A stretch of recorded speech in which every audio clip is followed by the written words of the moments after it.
گا، سنت رسول پہ عمل کرنے کا جو ہمیں طریقہ نہیں آئے گا، ان تمام چیزوں کو صحیح طریقے سے ادا کرنے کے لیے سب سے پہلے علم دین حاصل کرنا ہوگا۔ اس لیے کہ جو علم دین حاصل کر لیتے ہیں اللہ تعالیٰ اس کا مقام بڑا بلند فرما دیتا ہے۔ اس لیے میرے آقا علیہ الصلوۃ والتسلیم کی ایک حدیث پاک ہے، ایک حدیث پاک ہے میرے ملت کے نوجوانوں، وہ یہ ہے کہ 1000 جنازے میں شریک ہونا اور 1000 مریضوں کی عیادت کرنے سے بہتر ہے کہ ایک لمحہ کے لیے ہم علم دین کی مجلس میں بیٹھے۔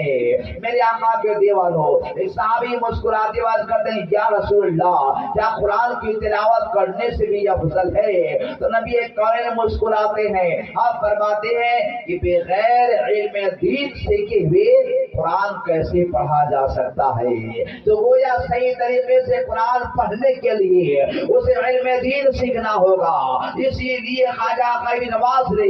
اسلام کے راستے پر نکل گئے، بڑے بڑے علماء کا انہوں نے سہارا لیا، سمرقند و بخارا کا انہوں نے سفر کیا، بڑے بڑے عالموں کی بارگاہ میں وہ بیٹھ کر کے علم دین سیکھتے رہے، علم قرآن حاصل کیا، علم حدیث حاصل کیا، اپنے آپ کو بہت بڑے عالم و فاضل پر گئے۔ اور پھر غریب نواز علیہ رحمت الرضوان نے سوچا کہ میں علم دین تو حاصل کر لیا، اب روحانیت کی چمک برقرار رکھنے کے لیے، اللہ رسول کی رضا خوشنودی کے لیے، رب تک پہنچنے کے لیے جو سب سے ضروری چیز ہے وہ یہ اللہ والوں کا دامن تھامنا، کسی پیر سے مرید ہونا، کسی کی بارگاہ میں بک جانا، اس لیے کہ راہ پر ضروری ہے، رہنما ضروری ہے، اور اب تک پہنچنے کا سلسلہ ضروری ہے۔